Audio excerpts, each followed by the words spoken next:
Welcome back to the channel, ladies and gentlemen. I hope you had a wonderful weekend. As you can see, my FPL team certainly did, scoring a huge 93 points. Today, we will go over a variety of things, specific player insights, especially regarding the players that you are thinking of buying and selling. We will be looking at match analysis from the games to help you project going forward. We will be looking at transfer plans, and you'll be happy to know, a lot of you, especially judging from the comments, that I am sticking to my guns and playing the aggressive route, so we can see how that is going to pan out. And of course, we will have a celebration section for Bukayo Saka, because the captaincy did pay off, and in quite a big way. So that was magnificent, and I very much look forward to that. Got a lot of love over the last few days, a lot of thank yous as well. So for that, I really appreciate it, because, you know, you don't have to give me the recognition, but you do. So thank you very, very much. If you have not subscribed, we are so close to 5,000, especially after this weekend. And I look forward to hitting that feat with all of you. Without anything else needing to be said, let's hop into the video. So normally when we do this section, we discuss the goalkeeper. We also discuss the week as a whole. So I thought I would start with that and the rank as well. Up to 114k. It was a 5-figure rank until Salah got gifted another goal, albeit he has to take the penalty in front of the away end and put it away. So fair play to him there. If he would stop getting these type of goals, I would appreciate it. But I'm sure somehow it's working out for my advantage. Very, very happy with the start so far, mainly because wildcard was only last week, so the team's very well set for this Christmas period.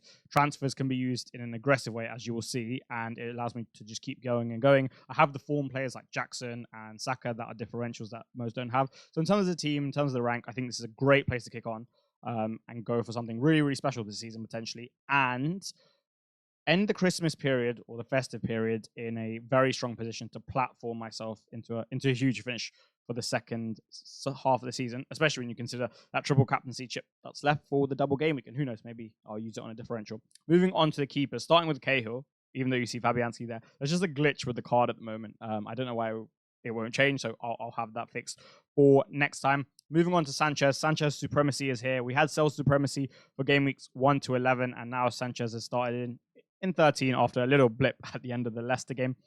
Made some very good saves. I mean, the first save against Watkins, I think Watkins should have scored, but really good save by Sanchez. Even the second one, sharp save. And the third one, like, people didn't really, because it was 3-0, because it was at the end of the game, and because it didn't really look like a touch from Duran, people didn't really give it as much credit as they should have done, in my opinion, but very good save. And he was pretty decent with the ball today, only gave it away a couple of times and didn't look as shaky as he had done in previous times. So, again, with Chelsea being or playing the way in which they are, they will concede shots, so his ceiling will always be there. But the defense, and especially the players, more than the system, because the system's definitely still suspect to getting exploited in some cases. But the players, as we'll talk about, like Colwell was great today. I thought he was so aggressive and so good. I thought Fofana was solid, and we'll touch on his injury. And so Cucurella 1v1 was exceptional, not to mention Caicedo, who played inverted right back. So yeah, really happy going forward. The only thing is Fofana is a big loss, and he's going to be out for 4 to 5 weeks, Maresca said, with a hammy. The other thing is it changes a lot, because then who plays right centre-back? Is Badiashile going to come in and then play left centre-back, and he'll be in the middle? And then it's harder for Colwell to track runners if he wants to come inside, not so much inside, but push up the field. He also won't be the central centre-back on the ball, etc., right? So we'll see how that pays out. But fortunately, it's one of the better fixtures to have in Southampton, and then we can take things from there. But very happy with him. And there were some rumours midweek about him losing his place, but after a good performance like that, it's not happening. Not in my opinion, at least. Now, when I look at this defensive unit, I'm largely uninspired. I think maybe I went a little too cheap with it and tried to essentially grind out too many clean sheets. But they average just under 5 points per person this week, and they've totaled to 19 points. Lewis Hall was very close to a 6-pointer, which would have been magnificent. I mean, if I walked away with 23 points from my defensive unit this week, that would have been very funny considering the fixtures and just the general prospects. It gets better in 16, so I probably got to ride the wave a bit in the next 2 weeks, and hopefully I just get a little bit lucky. The other thing is, a lot of people have Aït-Nouri and Gabriel, so at least I'm protecting myself against the template there, even if I'm not too inspired. Gabriel, obviously, I'm delighted to have. It's more so about the rest. We'll start with him. Obviously made a decision very late to bench Aït-Nouri. Very happy with that. I didn't anticipate they'd play a 4 at the back, nor did I anticipate Lamina would play as a 1 or 2 in the back 4, but I did anticipate that Bournemouth were going to score maybe twice. So I was happy with the decision, even if it was a arguably bad one given Dunk's expected minutes. I think he'll play against Fulham. I mean, he's the captain, and they're just coming back off a draw in a game that they would be expecting themselves to win, especially with City dropping points again. So yeah, Gabriel, I mean, goal and assist from defenders, usually FPL royalty. But when you get punched in the face, taken off at half time, no bonus points, and concede 2 goals, harder to get the haul. But easily for me, the best defender in the game. And I'm very, very happy to hold him. Going forward, I would like to strengthen a bit, but as you will see in the transfer plan section, I'm going to commit to the strategy, not worry about it too much over the next 2 weeks. Understand that the game has just shifted and that clean sheets are becoming increasingly more difficult and hauls are just harder to get for defenders. So my opportunity cost here will never be too bad. And then hope that my initial strategy of having a decent set of defenders in Dunk, Hall, Ainori, and even Burgess now to an extent, will get me over the line. But now let's go into the midfielders and start the celebration. He did it, and he did it in some style. It was a brilliant performance from Arsenal in the first half. Obviously, they had their blip with the 2 goals, and even the second goal, I didn't think that Rice committed a foul. I thought he won the ball. I haven't seen a replay of it, and it was a stunning free kick from Emerson, and it was just a brilliant goal for the first goal as well. Brilliant pass, brilliant run, brilliant finish. So hats off to them for that. But outside of that, Arsenal magnificent. I thought Jorginho's performance was top, and we'll come on to that later. We'll do the match analysis later. But Saka himself, especially with the dynamics now that are posed in that side with Timber and Odegaard on that right side, and even Havertz pulling at times, it's just very, very, very good for him. And it's looking very, very, very good for his prospects down the line. 18 points and all of the returns accumulated in the first half. You would have liked more in the second, but I think the 5th goal kind of killed the game a little bit, especially when Gabriel went off. They went into, I wouldn't say survival mode. They just went into a mode whereby they just wanted to kill the game, take all the sting out of it, and kind of cruise to victory. So yeah, delighted with that, and I hope you guys got on it and enjoyed it, because even though it's only 4 or 5 points over Salah and Palmer, it's pretty much 4 or 5 points over the whole field. Half who have him as well. Half of the field don't even have him because his ownership in like the Hub League, for example, is like 50%, and it was just a lot of fun on a Saturday night. Get it right. So yeah, that was great. Moving on to Brian Mbeumo. I mean, I had him for this game. I pretty much only picked him on a wildcard for this game. Otherwise, I probably would have gone Bruno for the 2 weeks. But so be it, right? Like, it was pretty unfortunate. I also didn't expect him to play like a 3-2, like 1-4, which we'll come on to later with Mbeumo so wide. I didn't think he'll have dual strikers in the middle.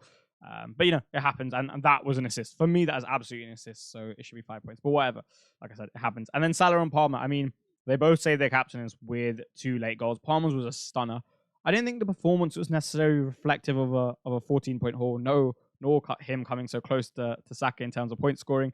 But that's what you get with this type of quality, right? They can always pull it out of the bag. Salah obviously missed a few huge chances, but then again gets a bit of a gift. But I guess when they're operating at this level, when they're playing with this level of confidence, etc., and they're in such good form, can't blame him too much. Palmer actually helped my rank. It was just that so many people in my mini leagues captain him that, you know, I wouldn't have minded if he blanked and Chelsea won at the same time. Salah, I would have just preferred he blanked. But whatever, it's all good. 5 points is still 5 points, and it's a healthy amount forward back. Rodgers on the bench. I'm quite happy he got taken off around 68, roughly, because I think that means he starts Brentford and his expected minutes will be good for that. We'll come on to why that's important in the team selection video on Tuesday. You will see that. And yeah, that's about a roundup of the midfield, but mainly just wanted to talk about Saka because like there's not too much to talk about Salah and Palmer here. I'll talk about them in the match analysis section, but I hope you guys got in on that. Now, the forward line didn't appear to start so well. João Pedro blanks and a fairly ineffective performance from an FPL standpoint at home to Southampton, where people had such high hopes for him. And not only that, how many transfers were there in for him? Around 750,000. So, you know, lets people down again when he was the number 1 transferred in guy in gaming. I think 5 it was against Forest, something like that. And then he misses the game entirely. So, you know, there's a trend emerging there, and there's a trend emerging with Brighton that we're going to speak about, because I don't think it's just an accident. Isak obviously comes off with a 1-pointer, and I was just a bit like, oh, I wasn't expecting that, but it opens the door, as you will see later on. For me, so pictures are good in 16, 17. If I want him back, I'll just get him back. He's a downgrade anyway. Given that I have 0.5 in the bank, like I'll be fine in terms of that. It's not like I'm stretched for money, and you will see why. And then Nicholas Jackson gets the goal early on, and I'm thinking, here we go again, another haul. He had a few opportunities to leverage his pace and power behind that Villa last line. He got in a few good positions. He had maybe like 2 to 3 chances. So the analysis there definitely paid off, but he just didn't manage to convert. And that's okay, right? Like getting 6 points out of him that game, especially when I got 7 from Sanchez, 13 combined from them, I was really, really happy with. And I'm really enjoying owning him. And people asking, do I think he's benched for Southampton? No, I don't think so. I still don't like Nkunku at 9. I think Maresca doesn't either. Considering you got the early sub, considering the form, considering Southampton are there for the taking, considering like everyone, not everyone around us, but a lot of teams around us are dropping points, just keep picking on the A team. they don't really have many games this year, considering we're not playing. The A team doesn't play in Europe. We're already at one of the cups, so just keep going. And I think he could have a really, really good season. I don't think it was his best performance today. I thought he was a little bit sloppy at times, but in games where he's allowed to show his transitional threat a little bit more than he did today, because Villa was certainly deeper than I expected, and there wasn't as much spaces between the lines as you would hope from a Chelsea perspective in those type of games where there are, for example, like the West Ham game earlier in the season. He will certainly be effective. So yeah, really, really happy with the team. Really good game week. Really good start. Guess we're coming up to a third of the season now. And yeah, I hope it went fantastically well for you. Let's go on to the match analysis section before we get into transfer plans. Don't worry, I'm not going to speak about Bakaya too much. I will, of course, touch on him because he deserves it, but not too much. When I saw the West Ham lineup, I was relatively pleased because of the midfield makeup. And I thought the way that's going to interact against the Arsenal side, well, it could cause them problems. Even one of my mates, he was like, I wouldn't be surprised if Arsenal put 6 past them, and they were pretty close to that. And had they put their foot on the gas for the second half, they scored 7 or 8. Paquetá, Soler, and Souček have deficiencies, which I think in the Premier League right now as a midfield make it very difficult for them to sustain in the bigger games, right? It's not a space-eating midfield because they don't have the athletes for that. Nor do they have the, I'd say, technical defensive qualities, and they probably don't have the engines either. So in defensive transition, you get killed, and like that's been happening all season with these guys. And that's why I think Edson Alvarez has to play every game for them. For me, he easily is in their best team, like easily, and I think they'll be much, much better. One thing that David Moyes did, because Paquetá is a complicated player when you don't have the not perfect, but a close to optimal system and profiles in and around him, even though when you do, the ceiling of a player like that is immense, hence why City were very interested before the betting scandal. What Moyes did towards the early end of last season, specifically I remember it was Luton away, is he had Edson Alvarez sitting, and he had these fluid rotations between João Pedro, James Ward-Prowse, and Lucas Paquetá into that second phase.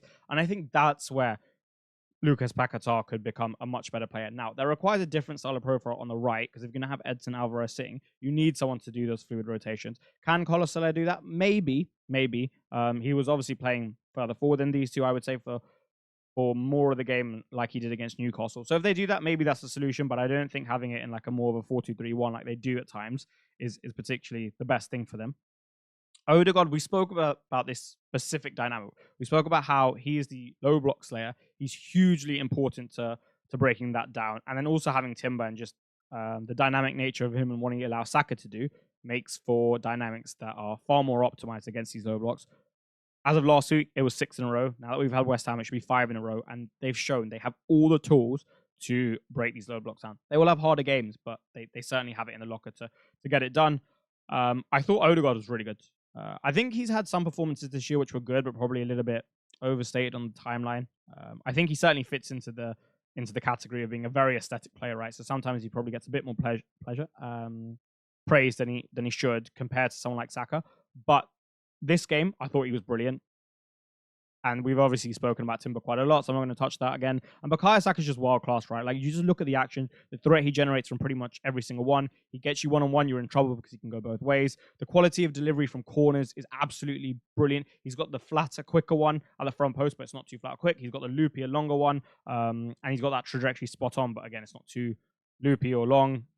So he's got so many avenues to points. You want him to go on the outside, he'll slap that right foot finish across you. He'll slap the right foot cross to pull it back. For example, like the one against Trossard, obviously he just lays it off, but he's got the competence and the calmness in which to do that. You want him to cut in. Well, he's not just going to score from maybe the edge of the box. You want him to come in the more central area. He's got the ball striking to be able to do that, and he doesn't have that angle bias whereby it prohibits him from doing that. He's just got so much 1v1 creation from wide areas, crosses, just so much, right? He is completely world class, and I don't think he's going to stop. So if you don't have him, I would recommend buying him.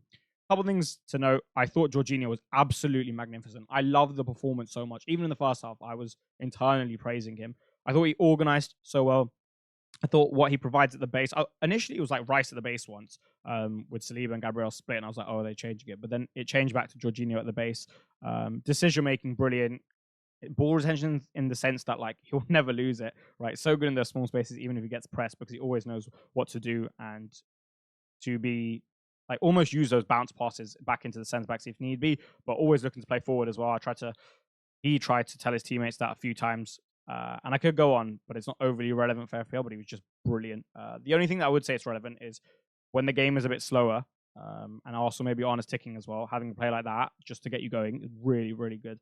Get you higher up the pitch, and you can sustain territory. Once you do that, things can happen, especially with the quality of the Arsenal side. Calafiori was interesting because you see both him and Timber invert, but you see Timber's certainly got more of a license to push on and overlap, whereas Calafiori, there was one specific incident in the first half where they messed up the camera angle for it, so you can't see it unless you were like watching out for it.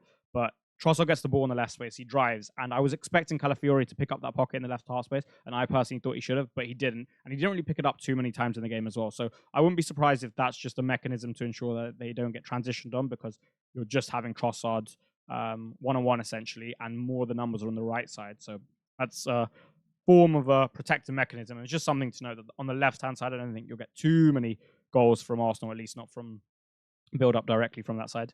Brentford blitzed Leicester, and they were a lot better than them.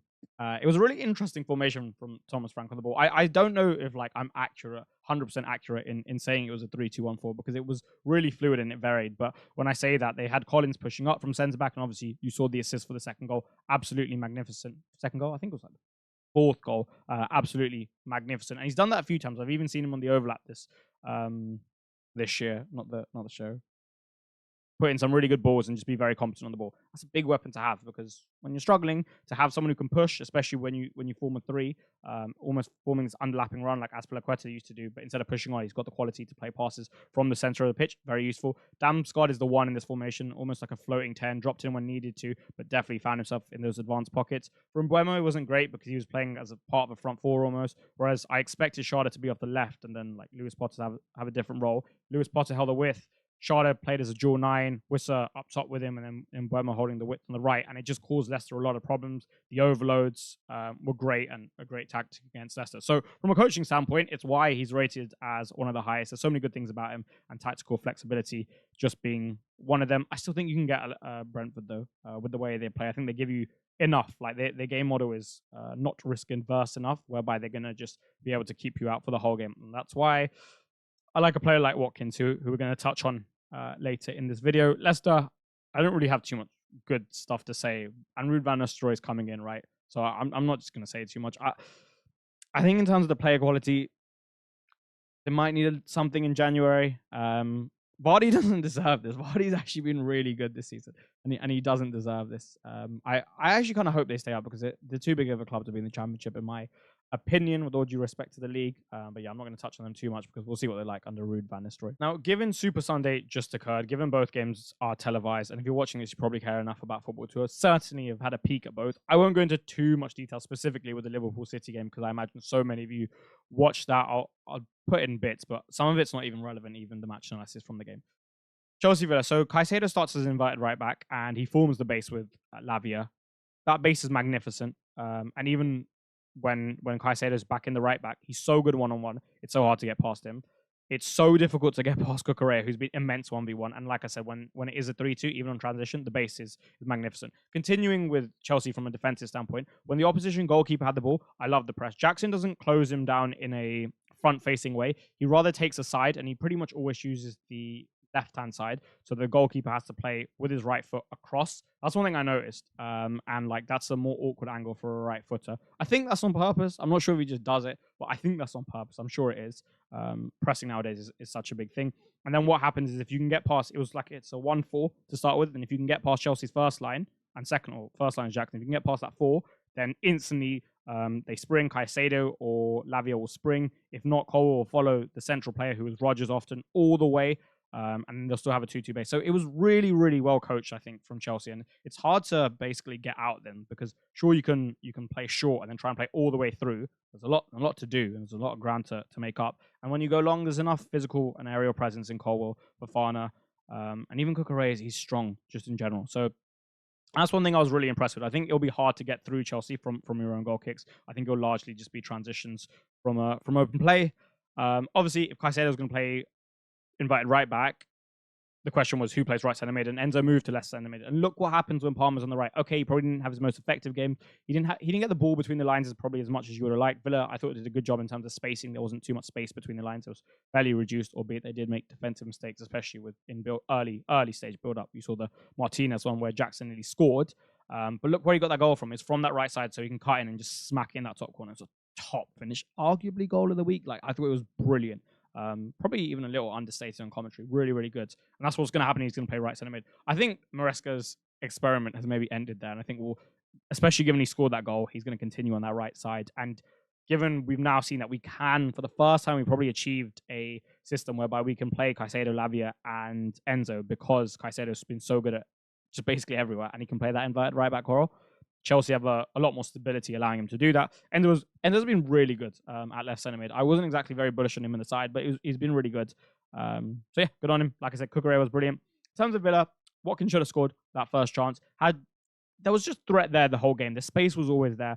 I have a real problem with Villa's wide players this season, and I'm going to continue to do so. I just don't think they're offering enough defensively or offensively. And I think, like, pick your poison, right? And I mean this with the utmost respect, but I just don't think they're giving enough. I hope Leon Boyeli starts against Brentford, and on the left side, personally, I think like it's not the worst idea to play Rodgers. Today, for example, like Rodgers was constantly receiving back to goal, and his best skill set is basically gliding past players with his explosive nature and carrying. And I think if you just drop him deeper into one of those wider pockets, not only do you have still someone who can combine with Watkins up top and given whoever plays in a slightly more creative role and a more of a high volume passer, but you also get Rodgers' skill set. I'm talking about this specific game. Whether it's more effective in other games, I'm not too sure. Centre backs, I don't think were great for Villa again. They've made a couple of mistakes, but is what it is. And that's about a roundup of the game. Really, really solid from Chelsea. Can get better, but really solid. In terms of Villa, just to finish on, it's a blip. And I think they'll get over it, because I think when they sort their wide problem out, even though Onana's not back,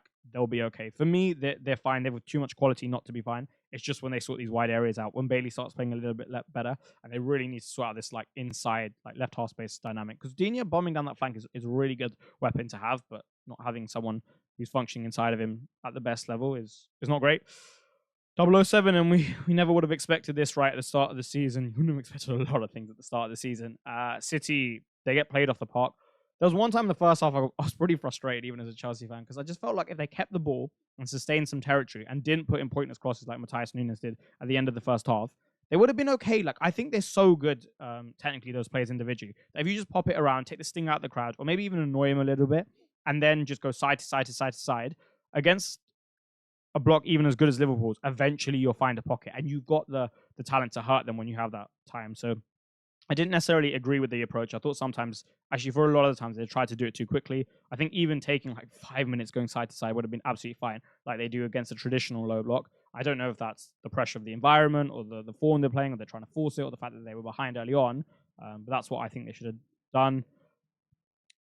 Gakpo came inside a little bit more, instead of like 4-2-4 often 4-3-3, just to ensure that City's pocket players and players who are more comfortable in central spaces couldn't get on the ball as easily, and City weren't able to break that line as easily and then turn them over. So I thought that was really good from Arne Slot, and he's shown that adaptability throughout the season. So that was really good. Like I said, I'm not going to go into too much match analysis here, because I don't think it's overly relevant.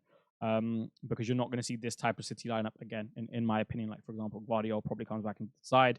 Is he ever going to bench Doku, Savio, and Grealish again? No, doesn't matter. Salah, I mean, look, he missed a chance, right? So gifting him another one in the form of the penalty was an interesting one. But look, like I said, it happens. It just seems to be happening every game. But good on you if you captain him. He just looks unbelievable, though. And like the assist was a joke, and some of the actions that him and Trent were completing were just out of this world. And I was actually toying with the idea of selling it for Haaland if Haaland had a good game on Saturday night, if Haaland had a good game today and Salah didn't, because Newcastle away, Everton away isn't easy, and it could have spiraled Liverpool if City were to beat him in this type of way. But obviously that didn't happen, and now I'm definitely not selling Salah. And yeah, he just looks so dangerous, even from positions he shouldn't. He's just constantly generating returns. And to be quite frank, it's just because he's better than everyone else. One thing I didn't mention in that section was that Virgil van Dijk was unbelievable. I mean, I thought he was so good. But moving on, 2 hat-tricks. A hat-trick of penalties and a hat-trick of winning penalties for Kluivert and Evanilson. Not something you see every day, or not something you've ever seen, because I think that was the first time it happened. 5 at the back Cunha is significantly my preference over 4 at the back Cunha. Not just in terms of like football, but also FPL. I think, well, the analysis is on screen. 1, when he's playing in the 5 at the back, he has a lot more protection behind him, so I don't think he has to do as much defensive work. He has more combinations available to him, because when you look at the passing sequence, you have a map or like to show you. But Aïnouri closer to him on high and wide. He can come inside a little bit more. You've got one of the players in the pivot who will push, even if you wanted your left centre back to push, and you have obviously got Strand Larson. So he's got all that available to him. He probably doesn't have as much progressive responsibility or carrying responsibility or creative or deep creative build-up responsibility either. And I think that just allows him to kind of leverage his skill set, like we've seen for the goal against Southampton, like we've seen for the goal against Fulham, like we've seen for the other goal against Fulham, like we've seen for the other goal against, or the other assist for Fulham. It's because he was in those positions. You put him there, he'll deliver because he's a top player. But when you're asking him to play deeper and do so much, can't do everything, right? Poor guy. So I really didn't like the dynamic with him in a forward at the back. And if this is a sell. Even with Ipswich and Leicester, I think this is a sell because especially Ipswich aren't as bad as people say. Forward at the back, Aït-Nouri wasn't great either because he just wasn't bombing on, and like defensively, they just did not look like keeping a clean sheet. So hopefully that changes. One to keep an eye on. Bournemouth just do the same thing like every game. Like the one weakness they have is main weakness is just conceding to central attacking players. I actually had to think about this, and I think it's because they're playing like a 4-2-3-1. So when you press like with your fullback as well intensely and they go up, I think the space is always just in the middle because you only ever have like 2 or 3, but one's really high, so it's really a 2. So that's why I think this trend will continue. I don't think he's going to change that. And you know what, so be it. They have good centre-backs, especially in Zabani. So, if he has like a monster game, then you'll really, really, really struggle against Bournemouth. Going forward, as it's been the whole season, they've been really good. And I think that'll continue. So, yeah, I don't think we learned anything new about Bournemouth. So, I'm not going to go into that. They accepted Van Nissen, which we spoke about a little bit when he signed. I think he's just got a lot of good things about his game. I would like to see a bit more ruthlessness and improvement in finishing, and then he'll become a more complete striker. But aside from that, he's got everything else pretty much unlocked to a sufficient standard, at least. Forest keep on going, and they keep on going, and they keep on going. Nuno spoke about how they wanted the side to just go back to basics and get a win and be a bit more solid, and they absolutely were.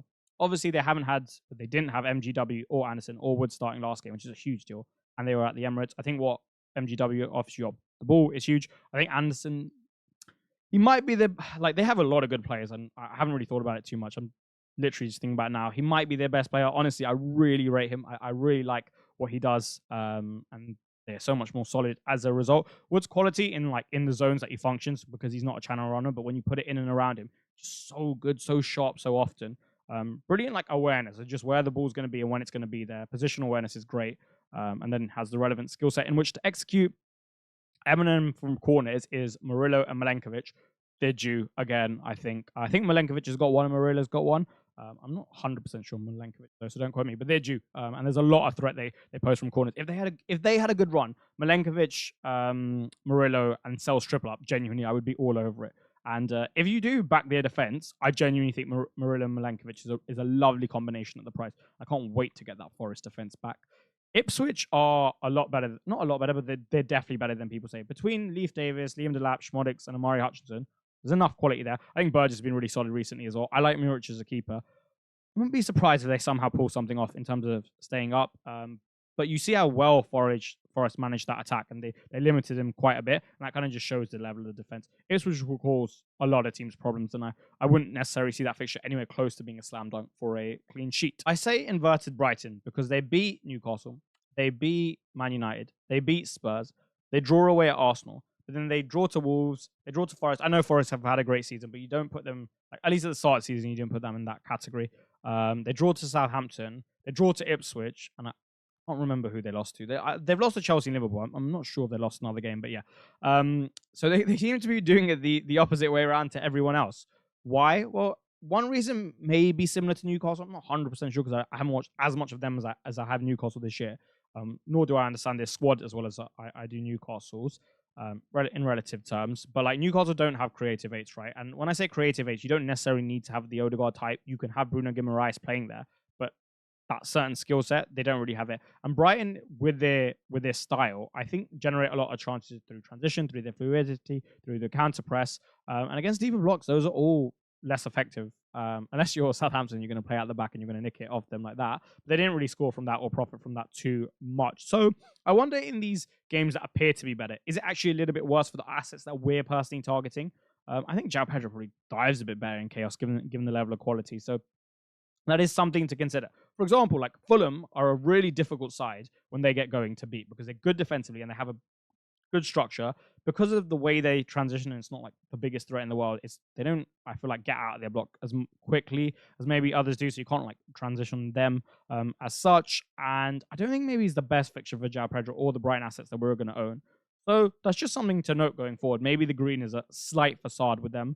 I really like watching Southampton nowadays. I was out Friday night, so I couldn't watch this game live, but they can ball. Like, they play really good football. Like, Tyler Dibling's the top player. I really like what Russell Martin's doing. Whether I agree with it 100% or not is a different thing, but I really like what they do. And in a way, they offer a game order which is not exactly or not even like super comparatively close to Brighton, but there's elements of it. Maybe an older Brighton in under De Zerbi. So I think, again, clean sheets against them won't be the easiest thing to come by, and they got a few goals in them. If they can just stop making like these certain type of mistakes, which are hard, I think one thing they could really profit from is a few big athletes at the back or in midfield. I think that would really help them, like an Amadou Onana type. I know that would help everyone, but I think more for them than anyone else to almost offset when they make these type of mistakes through like recovery tackles mainly. Palace were deserved drawers in that game, given the way they played. I know Eddie Howe spoke about how he was relatively happy with his side's performance. I didn't think they were great from what I saw. I think they lacked a bit of a punch. Not just the final thought pass, but more so the creative dynamics as a whole. And we spoke about that a few times on this channel now, very recently, following the West Ham game, following the section above. So I'm not going to go into that. They look to be turning a leaf, but then the defeat to West Ham, the draw against Palace, the fact that they're not looking so great. Isak with some form of an injury, albeit I think will be short term, looked somewhat like impact as opposed to muscular, is something. The other thing is they went 5-1 against Palace like mid game, and I was surprised because I didn't think they show Palace that type of respect. I didn't think they show anyone that type of respect outside of like maybe City, Arsenal, Liverpool, maybe Chelsea, but no, they didn't, right? And I don't think that's the best sign. Maybe I'm reading into it too much, but like there are certain sides that would just never compromise the way they play.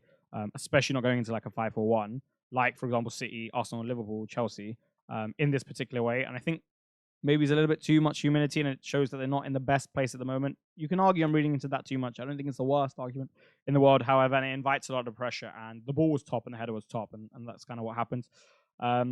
Where they're going to go is interesting because the fixtures are there for goals, right? Like Liverpool at home, obviously, is really tough, especially with the way they're defending. But like Brentford away, Ipswich, Leicester, there's goals there, right? So it's like, can Gordon get firing? Well, he's getting his expected minutes significantly reduced this year compared to last. Callum Wilson's back, so maybe that's not so great for Isak. So in general, I'm thinking avoid and just kind of let them get up to pace again before we go there. Palace, I thought, were much more stable. I thought, again, an improved performance. Eze was picking up good positions. One thing with Palace as well, I thought the whole game was a bit more stable, not just defensively, even going forward. Like, if they were to lose the ball, transition, in terms of transitions, they weren't going to get transitioned on anywhere near as badly as they did against Villa or early in the season. I thought the build-up was better as well. So, yeah, certainly improving, and I'm quite happy for them in that regard because I think it's good to have an Oliver Glasner side back up the league table, or at least playing better football. Eze was picking up good positions. He seems to have lost a little bit of swagger in his step just compared to last season. I was really considering bringing him in for Mbeumo, but given that variable and the fixtures aren't elite, I didn't. But if he can find that swagger again, I think he could be a really good option. And yeah, I don't have too much to say about that game apart from that. And now we move on to transfer plans. I did Mbeumo to Bowen last night. Now, everyone's going to have different team values and be in different situations. I have an interesting team value because I never own Brian Mbeumo. So whilst yours might be higher than mine, I also don't have the cash locked up there. So when I go Bowen to Mbeumo, for example, I know a lot of people will sell him at 7.4. When I'm selling Mbeumo, it's at 7.9, right? And then I need that 0.1 for the move that I'm about to talk about. So that's why I did it last night. I did post it on X, by the way, just so like you guys could see. So that's why I did it early on. Why did I get Bowen? Okay, I had a really hard think and a good look at every option that I could have got. I even looked at like routes into Foden, who I think could be a good option with the fixtures they've got coming up, but City's dynamics are a bit off, and he's expensive. So I'm going to leave it. I had a look at Matoma. I had a look at Gordon. I had a look at Eze. I had a look at Semenyo. I had a look at Johnson. I had a look at Kulusevski. And I came to the conclusion that Bowen was just the best. Why? Well, one, West Ham, to an extent, not to an extent, to a huge extent, have been much better against the quote-unquote smaller and worse teams than they have against the bigger teams, which is understandable considering what they're showing on the pitch, right? He has not got one of the bigger teams, quote-unquote, for ages, and nor does he in this festive period. Maybe it's like Gameweek 20, but it's just the last week. So the fixtures are there. I get 90 minutes. I get a talisman. I get all the fundamentals I could want. And when Paquetá's not on the pitch, I get penalties. And the positioning's fine as well, right? Like, okay, you can't really take it against Arsenal because look at the role he has to play.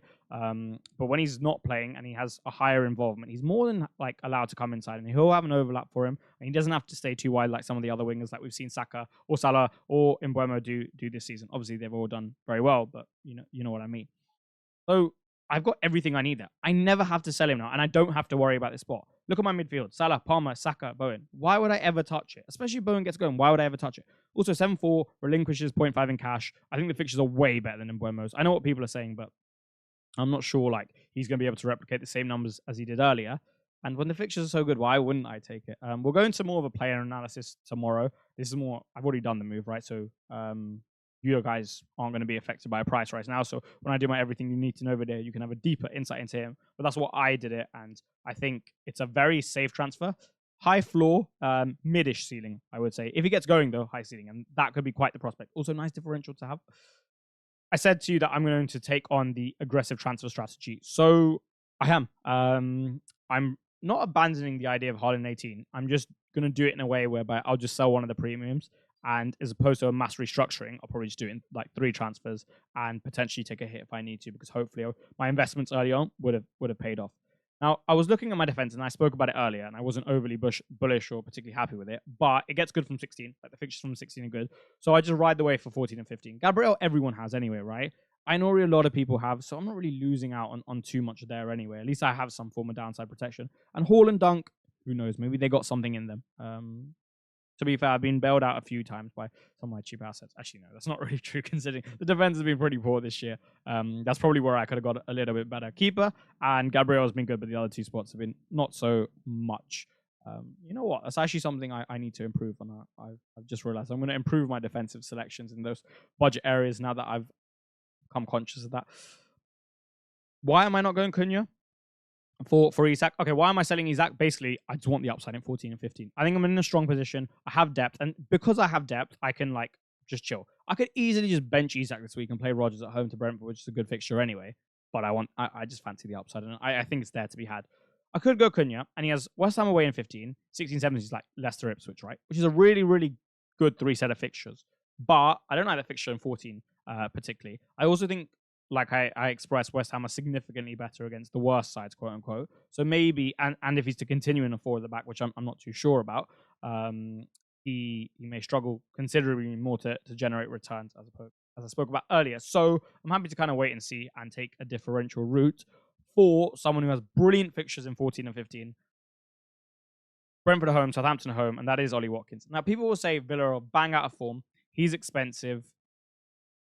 And those are 2 main things you're going to say, right? My counter to that is I think he himself has actually looked fine.